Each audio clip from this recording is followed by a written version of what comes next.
So it shows me he has a severe intimidation issue when it comes to goddamn white skin. He has nigger skin inferiority and white skin superiority complexes in his own goddamn mind. And I guess when the shit get to him, when he starts feeling too goddamn niggerish and looking down on himself the way he can goddamn regain some kind of fake power in his warped, twisted ass goddamn mind, he got to go find a small white boy that's shorter than him, slender than him, that he feels has no power and control, and he want to goddamn play these goddamn slave and master games where white master is now subdued and has no power, or put him in a position where the white boy got to provoke the nigger in him to come out so he can justify physically subduing the white boy and then raping him in the ass, because that shows significance in his mind, and he is psychologically retrieving his power from the deep sense of powerlessness he feels as a big black nigger. So, just want to set the shit up for you, because this is something that black women need to be thinking about. Oh, yeah, there is power, Nonia, in the back of a man's ass. See, that's what y'all need to realize. It's power up in a man's ass. Power up in a woman's ass, too. Because you're dealing with chakras and auric fields still. And when a man go up in another man's ass, there is still a very powerful spiritual and sexual connection. But what I'm trying to get you to see, Aaron 504, this is really not about a sexual addiction. This is about nigger self-hatred.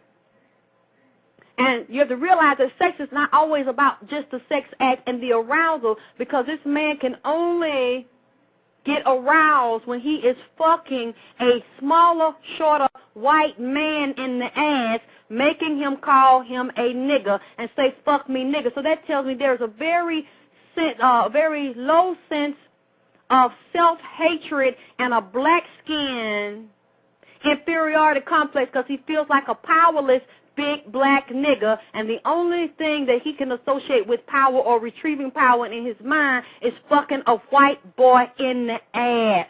That shows that there is a deep loss of self and self-recognition and power and control. He feels powerless as a big black nigger.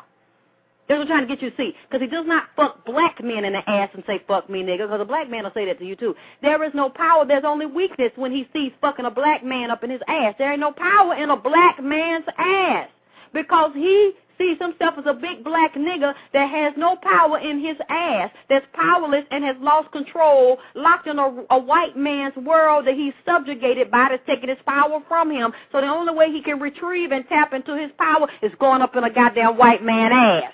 I'm trying to tell you. That's what y'all need to see. We're talking about this. We're bringing up this issue. It's a very powerful show. I'm sure it ain't going to be the goddamn first one we haven't, but y'all need to open your mind up, because we need to start considering these possibilities and the fact this shit go on every day with these same goddamn black men you loving or waiting for someone to come and save you and be your husband and be your goddamn friend and your boyfriend. You got to realize all these black men don't want to be your goddamn friend. They ain't going to be no fucking good to you. They're going to be a detriment because they hate themselves, and they're not trying to get themselves right to be a man for you, because they have so many dysfunction and inadequacy in their own black mind, because they see themselves as a nigger, and they're only limited by the time and the social construct that they are oppressed by in a white world. You need to start expanding your mind to consider these possibilities of the consciousness of these black men you got them dealing with, because they damn sure ain't studying you. They don't even love themselves. 513, you there? Yeah. Hey, thank you for coming. Thank you. How are you? I was a little worried because I visited vaginapower.ning.com, and it says that right now it's down. Oh, no. They probably doing maintenance. Okay, and then I couldn't find the phone number on the webpage, so I was a little confused, and I thought, oh, no, maybe someone made sure that this show would never be on the air. No. Let me go in there in a minute. They do routine maintenance, so when they do, I can't get in there either. No, I wasn't going to miss this. This is too important. All right. Well, let's start. So did I kind of give a good opening, or if you want to, you can expound on some things I said or get into them? But no, I mean, you described the situation, really well, meaning I met this person in 2001. I met this person online. And first we were just, before we met physically, because we lived on two different ends of a really big city, we would talk on the phone, and I remember on the phone he asked that I say, you know, what you explained he asked me to say. And I thought I explained the first time, I don't really think I can do that. I'm sorry. Well, you know what? Let's just let them hear it in your words, because they need to get a good idea of how a lot of these black men are engaging in what they're looking for on the Internet as well as in person. Does anybody know this man is gay? I think some people do, yes. But he's not in his profession. He doesn't carry himself as a gay man. He don't let people know in his profession, because he's in entertainment like me. He don't let people know that he's gay. I think some people know, some people don't. Okay, but he just don't make it clear. He don't advertise it. It's not advertised, no. It's not worn on his sleeve. So when he was online, did he identify himself and use his name, or was it a screen name? It was all anonymous. Okay, so he's hiding. Basically, he has some shame and some fear around his own homosexuality. So when he contacted you, just give us set up the scenario. What was it like, or what were the words? Who contacted who, and what kind of messages he left, and then go into his actual words in that conversation. You can say it on here. I won't get offended. No, it's okay. I just remember I was contacted, and it was essentially, you know, because when you're online, you have a description of what you look like, and, you know, like photographs are involved and whatnot, and so it was essentially, I like your build, you know, I like your size, and then I remember I was asked, so have you ever had sex with a black man before? And I notice when, you know, when I'm online, or if I meet, you know, men in public, I'm always asked that question as if it's something that's taboo or dangerous, and I always find it odd, because I'm thinking, well, of course. I mean, who hasn't had, you know, I mean, everyone's had sex with each other at this point, and And I'm thinking it's just strange insofar as what makes it so special that you're black, you know, meaning and so that was he immediately cited this, meaning, so have you ever had sex with a black guy before? And of course I just said, well, yeah, I have. I've dated, you know, black guys before. And then we then spoke on the phone, and we were just discussing, I guess, what we'd like to do sexually, and it was already established that I was somewhat submissive. I'm a bottom. I take it up the ass. He's a top. That's why we probably wrote each other in the first place, you know, because we knew we were compatible sexually.